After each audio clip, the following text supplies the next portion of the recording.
India is likely to see a growth of 7.6% in FY25. That's the word coming in from CII President R Dinesh. Speaking to me earlier, the CII President said that the industry anticipates the first half of FY25 to be better than the second half of FY24. R Dinesh also said that both centre and state governments need to come together to implement big-ticket reforms in areas like land, labour, agriculture to boost India's growth. Speaking on electoral bonds, he said the industry believes in transparency in electoral funding. Listen in. I think FY24 was actually a good year. In fact, our estimate of CII growth was a little bit conservative, if I can use that word. And we are actually looking at FY25 as around 7.6% or above 7.5% rate of growth.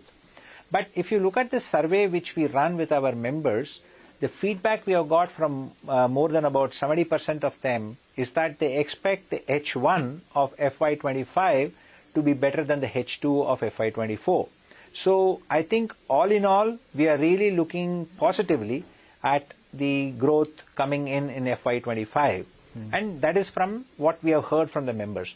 If you look at it from a fundamental perspective and I would call it the focus on the infrastructure, physical, digital, and therefore the reduction in the cost of doing business and making India more competitive.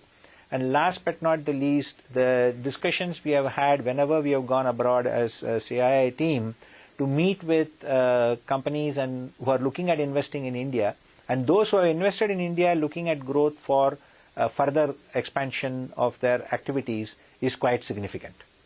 Therefore, we believe the growth will be in excess of 7.6%.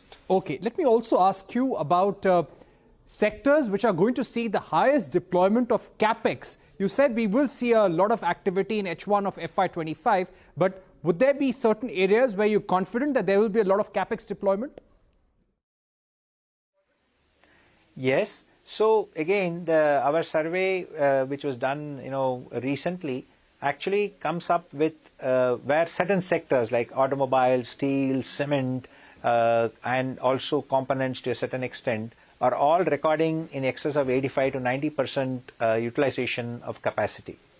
And similarly, and I'm now shifting to services also because it's not just manufacturing, and if you look at tourism, hospitality, healthcare, logistics, all of them are speaking about significant rates of growth taking place in terms of their expansion. Therefore, I believe that you will see more increase in these sectors in the capex activity in the H1 of FY25 and going forward. Also, the last element which is very important for us to bear in mind is cutting across almost all sectors. Everyone has said, maybe 78% of our respondents have said that they have crossed utilization of 75%. And that's a typical stage when people tend to look at increasing capex. So overall, I believe that there will be growth, which is linked with the capex spend, and also from the growth in terms of the certain sectors will be quite quick, meaning in H1 itself. Right. In terms of what the government can do on the reform push immediately after elections, they're preparing a 100 days agenda and a long-term agenda as well. If there are certain reforms, 2 or 3 key reforms that you would be looking forward to or hoping for, what would those be? A very good question again. So we from CII side have actually spoken about, the fact that we need continued growth and inclusive growth. For that, I think the 2 or 3 big ticket reforms, if you want to call it as big ticket ones, are regarding land, labor, and to a certain extent how we manage the agriculture front. And in that, it is important that while the centre does most of the heavy lifting, it is also necessary to build in the consensus and the implementation at the state level also. So to make that happen, I think we are suggesting actually a GST-like structure for implementation and tracking that and making it happen in a fast and efficient manner. That's on a big ticket side. The second issue is on supporting the MSMEs in both the global transition, the transition for the green side and equally the transition for the digital support which they will require. And finally, their capex and opex requirements like the ECGLS scheme which had been introduced to institutionalize that with the support of a rating also, which is, I would call it, customized to their requirements, so that it helps their growth. So we are talking about a fund which can help them access growth faster and better and get integrated into the global supply chain and value chain. So these are what I would call as the quick big ticket actions which can help us. But of course, the big ticket action in terms of land labor is not going to be something which is going to happen overnight. So that's also medium term. In terms of GST rate structure, do you feel there is a need to rationalize the GST rate structure, move to a single rate mechanism? Yes, but I would say a single rate may be difficult at a very quick speed. So for us, I think we have always recommended that it should have no more than 3. And that's something which will help kind of make it even more better if we can get it to 2. So I think that is simplification of the GST structure is a very important agenda point which we also mentioned has to be taken up post the elections. Right. Now, speaking about this period when we have seen a lot of enforcement directorate investigations, a lot of tax notices also going to companies. The US ISPF president also in an interview has flagged these concerns about tax notices coming in. Is that a concern for CII as well? The business environment that we're working in, the business confidence? I think our surveys do not actually show anything negative on this front.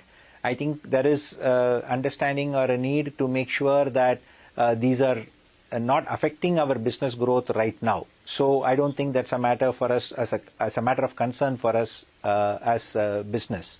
It's also important to understand that as India continues to grow and we continue to see the opportunities here, obviously you may have, I would call it certain issues. And from CII side, we tend to understand those issues and see how we can resolve them and work with the government to make it happen.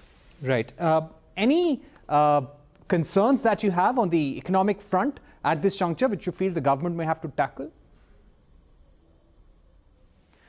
I think more than the government, I think the biggest challenge in our mind is what is going to happen from a geopolitical scenario. And that's something which we have to continue to keep a watch and eye out for, because it is not something which we can control. And especially the kind of rapidity with which some of these issues arise and how they impact us is something we have to be prepared for and watch out with.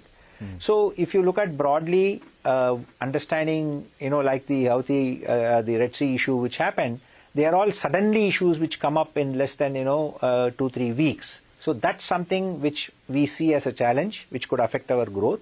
Secondly, obviously both from geopolitical actions and as well as the inflation cost which may come in, how we look at commodity prices and how that may affect us from our growth plans is something which, from an international side of it is something we will look at. Domestically, I think right now we are looking at a good monsoon, which compared with the previous year. So that's also good news for us. But having said that, we need to check and make sure that happens so that we see the good side of it or have the tailwinds backing us for that matter. Right. Finally, on electoral bonds, that has been put an end to by the Supreme Court. There was a lot of debate over it. Going forward, how should we address the issue of election funding, Mr. Dinesh? I would say it's very early days for us to come back with an alternative solution for that. But having said that, we believe in transparency as an industry body. We believe in making sure that whatever we do is clear and transparent. So I think right now we haven't yet come up with an alternate mechanism to solve that. I think that will be something which we will discuss and come back with solutions for. But having said that, today people can donate or can give to a political party through a check or through other mechanisms of officially recording it as a donation to that party. So that's something which still is viable and feasible to do. All right. So that was CII President R Dinesh on economic concerns and growth outlook for FY25.